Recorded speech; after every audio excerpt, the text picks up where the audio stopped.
Question number 106 तक हमने कर लिए थे, क्वेश्चन नंबर 107 से हमें करना है। क्या क्या रहा है क्वेश्चन, देखते हैं भाई। वीटी ग्राफ हमें दिया गया है, दिखाई दे रहा है, वीटी ग्राफ है हमारे पास में। इसमें टोटल डिस्प्लेसमेंट हमें बताना है, ठीक है। During the time interval when there is non zero acceleration and retardation. उस समय का डिस्प्लेसमेंट बताना है जब एक्सीलरेशन या रिटार्डेशन की वैल्यू जीरो नहीं है। तो यहाँ देखो, मैं पहले बता चुका हूँ, फिर बार बार वही बातें रिपीट करता रहता हूँ। ये वेलोसिटी है, ये इधर टाइम है।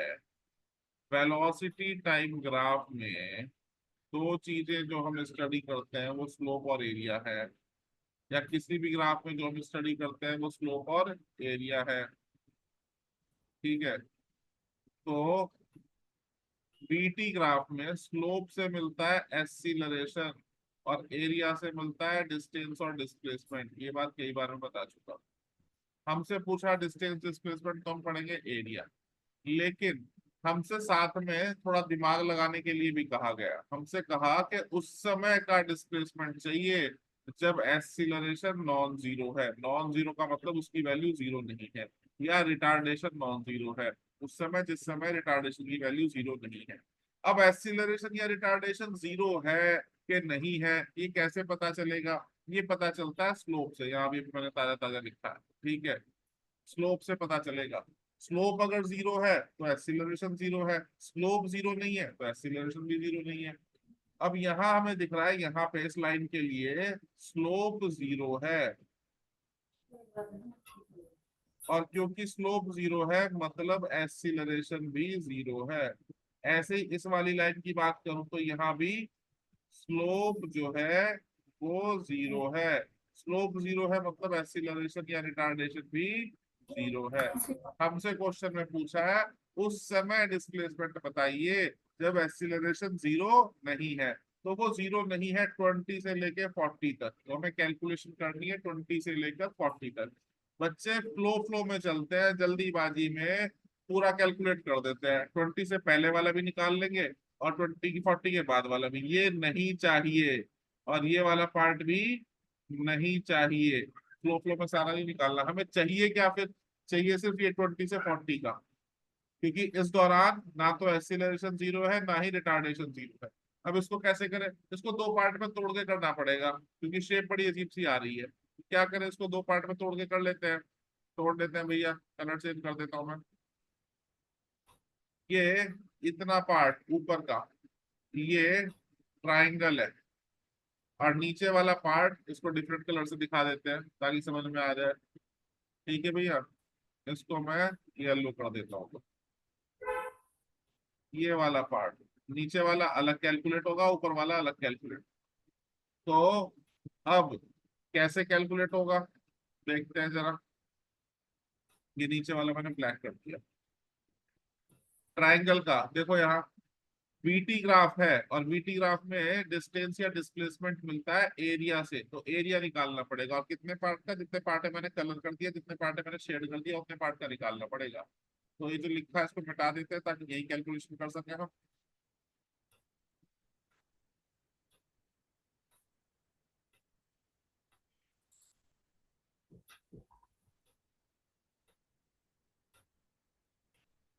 यहाँ ट्राइंगल के लिए हम एरिया निकालेंगे half into base into height.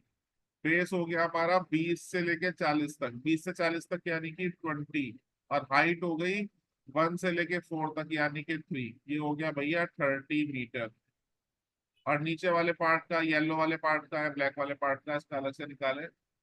ये रेक्टेंगल बन रहा है, तो रेक्टेंगल के लिए लेंथ इंटू ब्रेड। लेंथ हो गई 20 से 40 यानी कि 20, और विड्थ हो गई इसकी 0 से 1 यानी कि 1। ये आ गया 20 मीटर। तो 30 और 20 जोड़ के हो गया 50 मीटर। 50 मीटर आंसर है, second option is the right answer. बात समझ में आई नहीं आई बेटा? जी सर। तो क्वेश्चन तो आसान ही था, मीटिंग ग्राफ में एरिया कैलकुलेट करना हमसे पहले भी हम कर चुके हैं इसको। लेकिन छोटी छोटी बातों पे ध्यान देना है। जैसे साथ में इसने कह दिया एक्सीलरेशन जिस समय नॉन जीरो है तब बताना है, रिटार्डेशन जिस समय नॉन जीरो है तब बताना है।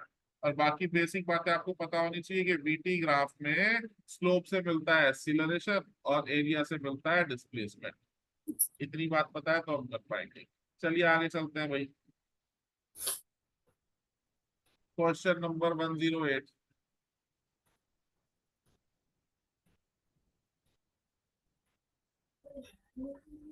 क्या कह रहा है? वीटी ग्राफ दे दिया, फिर से वीटी ग्राफ। तो वीटी ग्राफ जैसे ही पढ़ो ना क्वेश्चन में, तुम्हारे दिमाग में आ जाना चाहिए कि वीटी ग्राफ है तो स्लोप से मिलेगा एक्सीलरेशन, एरिया से मिलेगा डिस्प्लेसमेंट। अब देखते हैं बात किसकी कर रहा है। क्या बात कर रहा है? डिस्प्लेसमेंट की। और कब तक? सारा चाहिए, थोड़ा चाहिए? थोड़ा चाहिए। कब तक चाहिए? T4 तक। T4 मतलब यहां तक, इससे आगे नहीं चाहिए। ठीक है, इससे आगे का जो पार्ट है ये नहीं मांग रहा। बच्चे फ्लो फ्लो में इसको भी कैलकुलेट कर लेंगे। अब साथ में मैंने एक बात बताई थी, एक्स एक्सिस के ऊपर वाला एरिया पॉजिटिव, नीचे वाला नेगेटिव। तो ये तो पॉजिटिव है, ये पॉजिटिव है, ये नेगेटिव है और ये भी नेगेटिव है। नेगेटिव।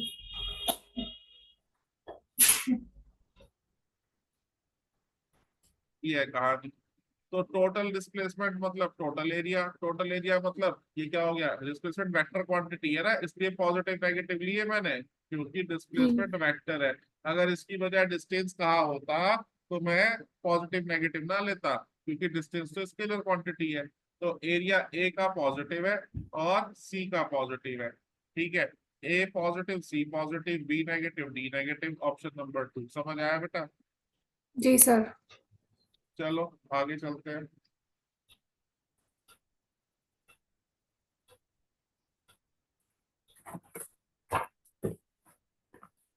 109 क्या कह रहा है ये? पार्टिकल रेस्ट से स्टार्ट हुआ, रेस्ट का मतलब यू की value zero, initial velocity zero. अच्छा, इसमें फिर कह रहा है acceleration at time t is equal to zero is 5। Initial acceleration 5 metre पर सेकंड स्क्वायर है, जो कि हमें डायग्राम में भी दिखाई दे रहा है। मैक्सिमम स्पीड बतानी है पार्टिकल की। मैक्सिमम स्पीड कितनी हुई? कर देते हैं भाई इसको। हर ग्राफ में दो ही चीजें पढ़ी जाती है, कई बार बता चुका, स्लोप और एरिया। ये जो एक्सीलरेशन टाइम ग्राफ होता है, इसमें स्लोप से हमें कुछ नहीं मिलता। जो कुछ मिलता है वो मिलता है एरिया से। और क्या मिलता है एरिया से? Delta we. डेल्टा वी मतलब चेंज इन वेलोसिटी। याद रखिएगा, पहले बता चुका हूँ ये बात। तो चेंज इन एरिया निकाल दो या एरिया निकाल दो। एरिया शेप आ रही है ट्राइंगल की, तो फॉर्मूला लगेगा ट्राइंगल का। ट्राइंगल का एरिया का फॉर्मूला होता है half into base into height. Base है हमारा 6, हाइट है 5, तो ये हो गया 15। तो चेंज इन वेलोसिटी आ गई 15। तो हम कह सकते हैं डेल्टा वी हमारा 15 आ रहा है, क्योंकि एरिया हमारा 15 आ रहा है। और भाई इसको मैं लिख सकता हूँ v final minus v initial is equal to 15। Change का मतलब यही तो होता है, फाइनल माइनस इनिशियल। और इनिशियल वेलोसिटी क्योंकि रेस्ट से स्टार्ट हो रहा है, तो इनिशियल वेलोसिटी तो जीरो है, तो v final minus zero is equal to 15। तो v final is equal to 15, तो आंसर भी हो गया 15। यानी कि second option is the right answer. समझ में आई मेरी बात? नहीं आई? जी सर। चलो भाई आगे चलते हैं। Question number 110। क्या कह रहा है? एक कार एक्सिलरेट्स, कार एक्सिलरेट हो रही है रेस्ट से। रेस्ट कहते ही हमारे दिमाग में आ जाना चाहिए कि इनिशियल वेलोसिटी जीरो है। ठीक है, कार रेस्ट से एक्सिलरेट हुई at a constant rate. Constant rate मतलब एक्सिलरेशन की वैल्यू दे दी हमें 2 मीटर पर सेकंड स्क्वायर। ये जो दिया गया है ये एक्सिलरेशन है। ठीक है, कितना? 2 मीटर पर सेकंड स्क्वायर। उसके बाद रिटार्डेशन खुद ही बोल दिया उसने, रिटार्डेशन है मतलब वेलोसिटी घट रही है। किस रेट से घट रही है उसको हम कहेंगे रिटार्डेशन। और ये दिया है 4 मीटर पर सेकंड स्क्वायर। तो ये हमारा रिटार्डेशन है।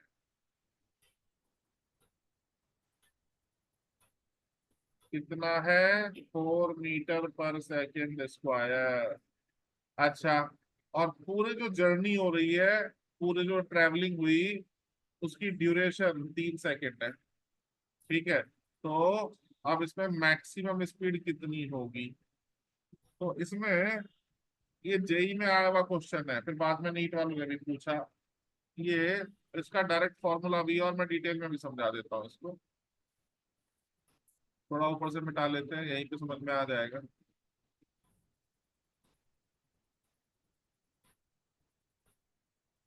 ये देखिए, इसका वी मैक्स का ना फॉर्मूला होता है alpha beta T upon alpha plus beta. अब ये अल्फा बीटा क्या है? अल्फा है एक्सीलरेशन और बीटा है रिटार्डेशन। तो यहीं से क्वेश्चन सॉल्व हो गया। ये भैया 2 × 4, टाइम है 3 सेकेंड, नीचे 2 + 4, ऊपर आ गया तुम्हारा, यहाँ कर देते हैं 24, और नीचे आ गया 6, 6 × 4 = 24, 4 मीटर पर सेकेंड मैक्सिमम वेलोसिटी आ गई। ये थर्ड ऑप्शन हो गया। लेकिन फॉर्मूला कितने याद करोगे? तो कॉन्सेप्ट आना चाहिए। कॉन्सेप्ट अगर आता है तो तुम इसको कभी भी कहीं भी फॉर्मूला निकाल के सॉल्व कर सकते हो। तो एक बार ये कैसे आया, क्यों हुआ, क्या हुआ, उसको डिटेल में समझा देता हूँ। अभी तो शॉर्टकट से करा दिया मैंने जल्दी से, इसको डिटेल में भी एक बार मैं इसको बता देता हूँ।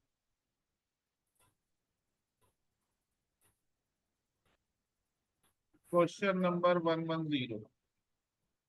अच्छा, एक पार्टिकल पहले एक्सिलरेट हुआ, फिर रिटार्ड हुआ। पहले एक्सिलरेट हुआ और फिर रिटार्ड हुआ। जब एक्सिलरेट होता है तो वेलोसिटी बढ़ती है, और जब रिटार्ड होता है तो वेलोसिटी घटती है। ये मैक्सिमम वेलोसिटी है। ये अल्फा है, ये बीटा है। अल्फा बोले तो एक्सीलरेशन, बीटा बोले तो रिटार्डेशन। ठीक है, अब गाड़ी चली, शुरू में एक्सेलरेट हो रही है, बाद में रिटार्ड हो रही है। शुरू में टाइम मैंने मान लिया t1, बाद में रिटार्डेशन में टाइम लगा t2। क्वेश्चन कह रहा है टोटल टाइम है t, यानी कि एक तरह से कह सकते हैं t1 + t2 = t। अब इतनी बात हो गई, ये तो मैंने वो रिप्रेजेंट किया जो क्वेश्चन में दिया गया है। अब क्वेश्चन सॉल्व कैसे होगा, मैं उसकी बात करता हूँ। देखो, फर्स्ट इक्वेशन ऑफ मोशन अगर मैं लगाऊं, इसको नाम दे देता हूँ, पॉइंट्स लगा के नाम रख देते हैं इसका। ए पॉइंट, और ये बेटा B point, O A B. अब ओ से ए तक के लिए मैं बात कर रहा हूँ। तो first equation of motion v = u + at, acceleration है।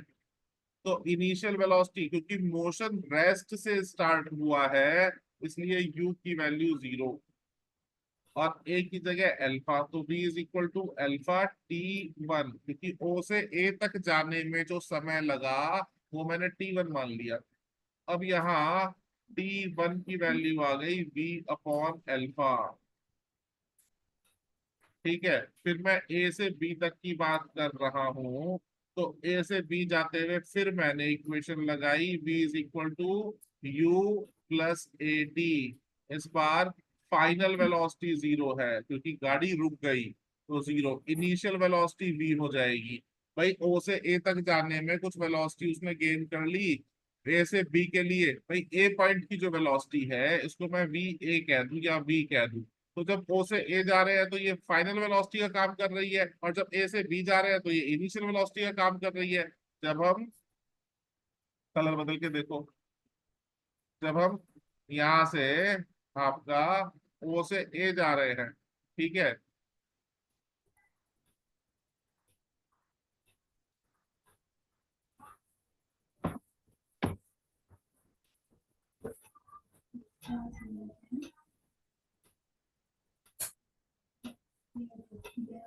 जब हम ओ से ए जा रहे हैं तो ये जो वेलोसिटी है ये फाइनल वेलोसिटी है, और जब हम ए से बी जा रहे हैं तो ये हमारी इनिशियल वेलोसिटी है। ये बात समझने की कोशिश करिए आप। अच्छा, तो अब जो v है यहाँ पे वो किसका काम कर रही है, इनिशियल वेलोसिटी का। और a जो एक्सीलरेशन है वो एक्सीलरेशन नहीं है इस बार, वो रिटार्डेशन है, तो इसकी वैल्यू मैं लिखूंगा माइनस बीटा। तो v माइनस बीटा और टाइम लूंगा मैं t2। तो v is equal to minus, तो अपोजिट साइड जाकर के हट गया,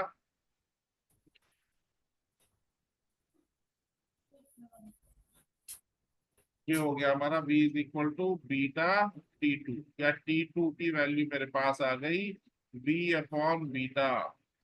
ये t1 मिल गया, t2 मिल गया। अच्छा, अब क्वेश्चन ये कहता है कि t1 और t2 का जो सम है वो ही तो t है, यानी कि v upon alpha plus v upon beta is equal to t। Solve कर लेते हैं। v कॉमन ले लिया, 1 upon alpha plus 1 upon beta is equal to t। ये एलसीएम ले लें, alpha beta, alpha plus beta is equal to t. तो velocity मुझे मिल गई alpha beta into t upon alpha plus beta. ये मैं समझा रहा हूँ आपको इसलिए समय लग रहा है, आप ऐसा बिल्कुल भी मत सोचिएगा कि एग्जाम में इतना लंबा सॉल्व करना है। जब आप प्रैक्टिस करके जाएंगे तो बहुत जल्दी हो जाएगा। मुझसे भी ये कहा जाए कि समझाना नहीं है, सॉल्व करना है, तो हार्डली 25-30 सेकंड का है। और समझाना है तो वही 25-30 सेकंड वाली बात 3-4 मिनट ले जाती है एक्सप्लेनेशन की वजह से। तो ऐसा नहीं है आपको इतना समय लगेगा, तो आप निकाल सकते हैं वहीं से। जस्ट वैल्यू डालनी है तो और भी आसान। ठीक है, अल्फा की वैल्यू 2, बीटा की वैल्यू 4, टाइम की वैल्यू 3, और नीचे 2 + 4, ये हो गया 4 × 2 = 8, ये 24, 24/6 यानी कि 4 मीटर पर second. This is the maximum velocity, velocity at point A या v, या इसको ही v मैक्स कह सकते हैं। और यही हमारा आंसर है। ठीक है, चलिए भाई, ये हमारा आंसर हो गया। बात समझ में आई बेटा? जी सर। चलो बहुत बढ़िया। इसी के साथ ही ग्राफ नाम का टॉपिक हमारा समाप्त हो गया। अगला टॉपिक है हमारा प्रोजेक्टाइल मोशन। ठीक है, प्रोजेक्टाइल मोशन, जितना कॉन्सेप्ट इस पे रिक्वायर्ड है मैं यही बताता रहूंगा। कंप्लीट आप प्रोजेक्टाइल की थ्योरी पढ़ना चाहते हैं तो ऑलरेडी मैंने वीडियो बना के डाली हुई है, आप उसको देख सकते हैं। और अगर आपको नीड लगेगी तो मैं दोबारा सकता हूँ। चलिए करते हैं, थोड़ा थोड़ा जितना जरूरी है उतना बेसिक आइडिया दे देंगे हम, है ना। ज्यादा डिटेल में पढ़ने की जरूरत नहीं है, कॉन्सेप्ट्स आने चाहिए आप। Ground to ground projection, question number 111 111 क्या कह रहा है question? In the graph shown in figure, time is plotted along x-axis. Which quantity associated with a projectile motion is plotted along y-axis? y पे कौन सी quantity है ये कहना चाह रहे हैं। इधर ये कौन सी क्वांटिटी है, इधर तो टाइम, इधर कौन सी क्वांटिटी है? तो ये जिन बच्चों ने प्रोजेक्टाइल पढ़ा है वो इजीली बता सकते हैं कि ये हॉरिजॉन्टल वेलोसिटी है। अच्छा, अब कैसे? जिन्होंने नहीं पढ़ा उनको समझ नहीं आ रहा होगा कैसे, उसके लिए प्रोजेक्टाइल की कहानी थोड़ी सी इतनी रिक्वायर्ड होती बताता हूँ यहाँ क्वेश्चन के रिलेटेड। चलिए, जो विख्यातन काफी होना करती है।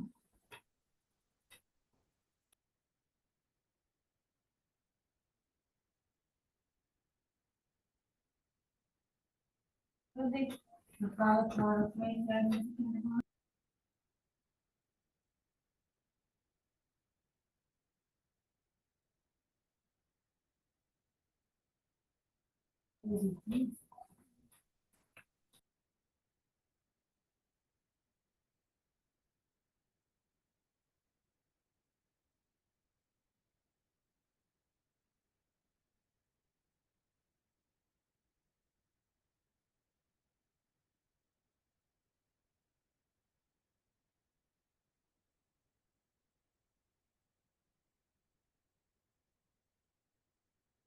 जब किसी बॉडी को हम किसी एंगल पे फेंकते हैं, कुछ एंगल बना करके हम किसी ऑब्जेक्ट को कुछ वेलोसिटी देते हैं और इस तरह से उसको फेंकते हैं कि उस पे सिवाय ग्रेविटी के कोई एक्सीलरेशन काम ना करे, तो इसको हम कहते हैं प्रोजेक्टाइल मोशन।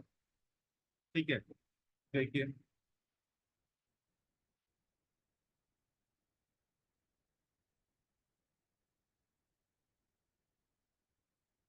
यहाँ मेरे पास कोई ऑब्जेक्ट है जिसका मास है m, उसे मैंने u वेलोसिटी दे करके फेंका और थीटा एंगल पे फेंका, तो ये इस तरह का पाथ फॉलो करेगा। मैंने इसको वेलोसिटी दी है, कोई एक्सीलरेशन नहीं दिया, कोई फोर्स नहीं लगाई है, तो इस पर सिर्फ एक ही एक्सीलरेशन काम करेगा, that is acceleration due to gravity, है ना।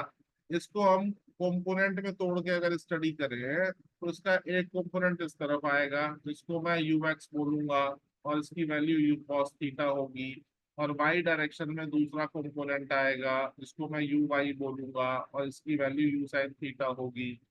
एक्स डायरेक्शन में इस पर कोई भी एक्सीलरेशन नहीं होगा, जो भी एक्सीलरेशन होगा वो वाई डायरेक्शन में होगा जिसकी वैल्यू प्लस माइनस जी होगी। तो यही परिभाषा है, हमें यही ध्यान रखनी है कि whenever a body is projected such that there is only one acceleration, केवल एक ही एक्सीलरेशन होना चाहिए, that is acceleration due to gravity. कौन सा एक्सीलरेशन होना चाहिए? एक्सीलरेशन ड्यू टू ग्रेविटी, इसको स्मॉल जी से denote करते हैं, ठीक है। Then the body is known as projectile and its motion is known as projectile motion।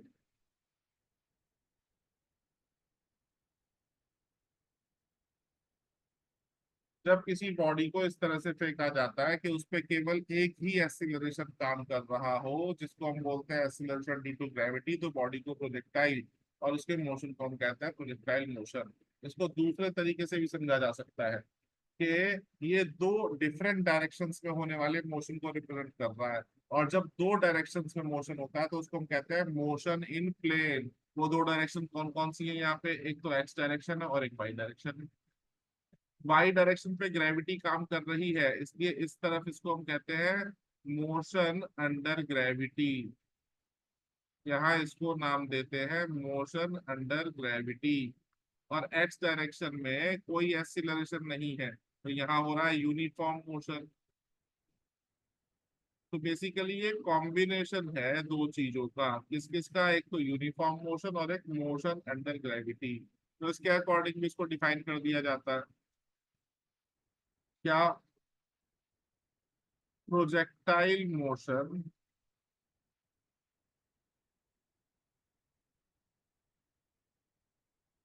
is an example of motion in plane, ऐसा हम कह सकते हैं। या फिर projectile motion is motion in two directions। Two directions भी कह सकते हैं और टू डायमेंशंस भी कह सकते हैं। इन वन डायरेक्शन, कौन सी direction? X direction. In one direction that is x direction, there is motion, या क्या है? Uniform motion. और in another direction,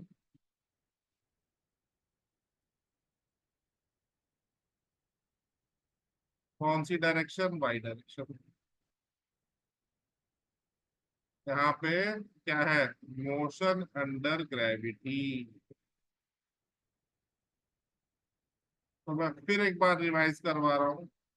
projectile motion को दो तरीके से हम डिफाइन कर सकते हैं। या तो हम कह सकते हैं कि हमने किसी ऑब्जेक्ट को फेंका, कुछ वेलोसिटी दे करके किसी एंगल पे फेंका, है ना, तो इस ऑब्जेक्ट को, इस पार्टिकल को, इस बॉडी को हम कहेंगे प्रोजेक्टाइल और इसके मोशन को कहेंगे projectile motion.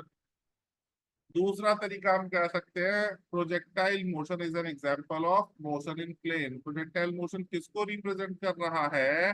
Motion in plane को रिप्रेजेंट कर रहा है। मोशन इन प्लेन का मतलब motion in two different directions. In one direction there is uniform motion and in another direction there is motion under gravity। जब motion in plane को represent कर रहा है तो ये रिप्रेजेंट कर रहा है दो अलग अलग डायरेक्शन पे होने वाले मोशन को। एक्स डायरेक्शन में कोई भी एक्सीलरेशन नहीं है, और जब कोई एक्सीलरेशन नहीं है तो मोशन होने वाला है यूनिफॉर्म मोशन। वाई डायरेक्शन में एक्सीलरेशन है। कौन सा एक्सीलरेशन है? ग्रेविटी की वजह से लगने वाला एक्सीलरेशन है। तो वाई डायरेक्शन पे हम कहेंगे इसको मोशन अंडर ग्रेविटी। तो एक्स डायरेक्शन पे यूनिफॉर्म मोशन, वाई डायरेक्शन पे मोशन अंडर ग्रेविटी, और इन दोनों का कॉम्बिनेशन, इन दोनों का सम कहलाता है प्रोजेक्टाइल मोशन। अब यहाँ बात कर रहे हैं वेलोसिटी की, क्योंकि क्वेश्चन आया है वेलोसिटी के ऊपर, तो वेलोसिटी की बात करते हैं।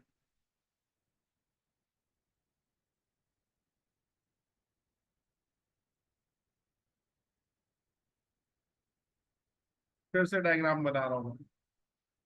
ये एक्स डायरेक्शन है, ये वाई डायरेक्शन है, यहाँ ओरिजिन है, एक एम मास का पार्टिकल है, उसको मैंने यू वेलोसिटी दे करके फेंका है, तो इस तरह का पाथ फॉलो करने वाला है। अब इस वेलोसिटी के मैंने दो कंपोनेंट कर लिए, दो टुकड़े तोड़ लिए, एक एक्स डायरेक्शन में और एक वाई डायरेक्शन में।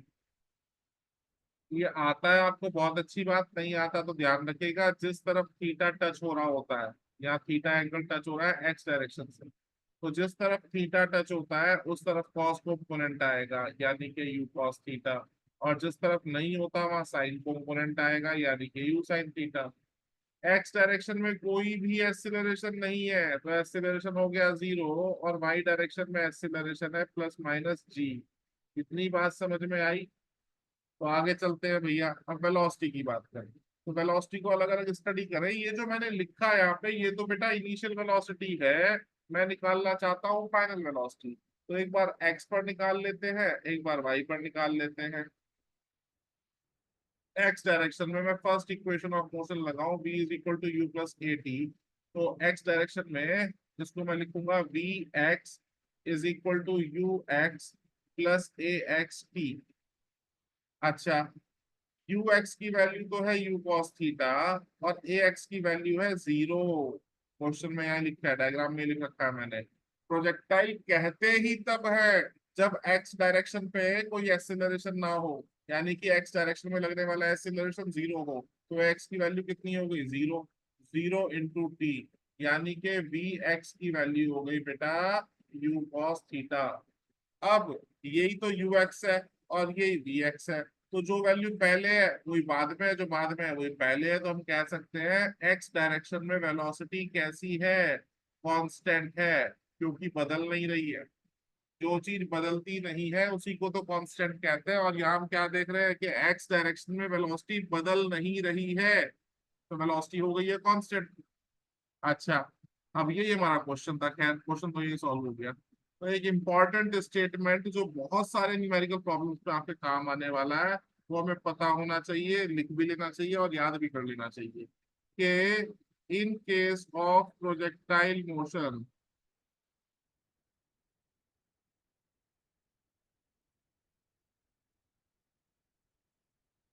हॉरिजॉन्टल component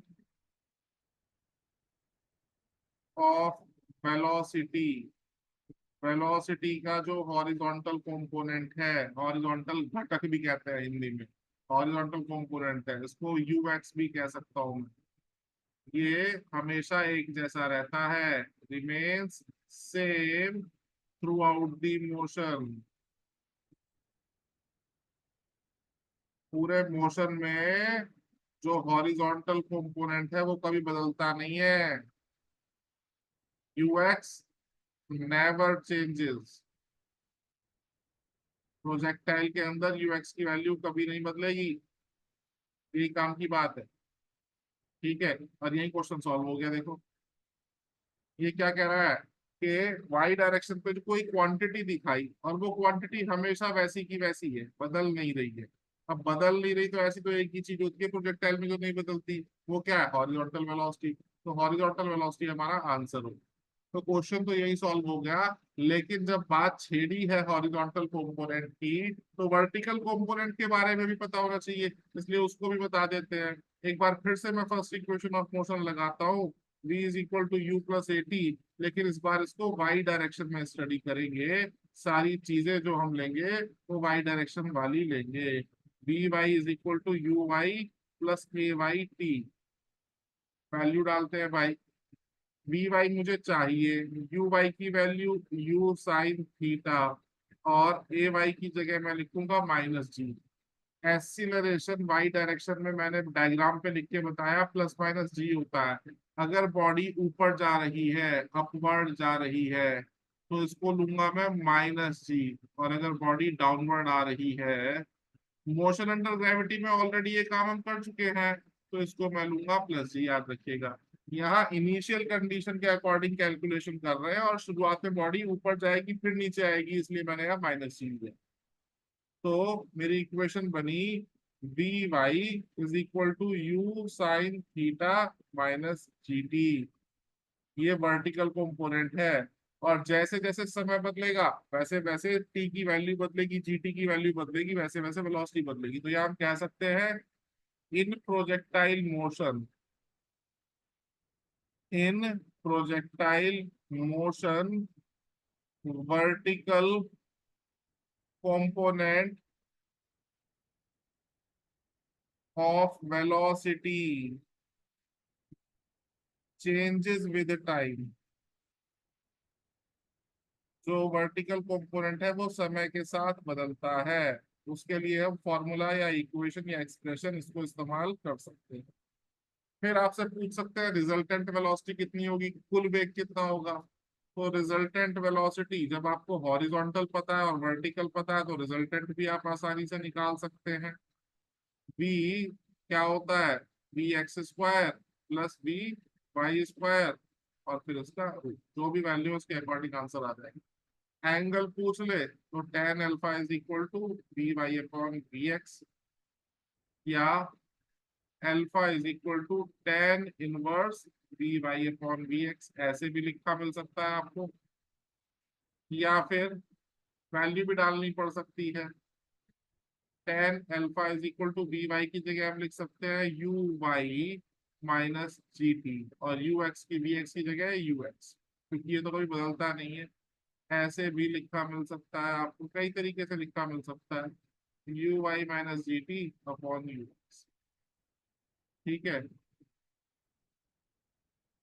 ये थी बात। यहाँ तक बताइए बेटा, समझ आया नहीं आया, देख के बताइए जरा।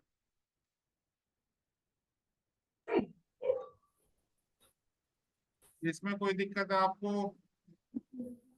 सर नहीं आ गया। चलो ठीक है, इसको करिए फिर कंटिन्यू करते हैं इसको। ये जो फॉर्मूले हैं प्रोजेक्टाइल के, ये याद होने चाहिए, है ना।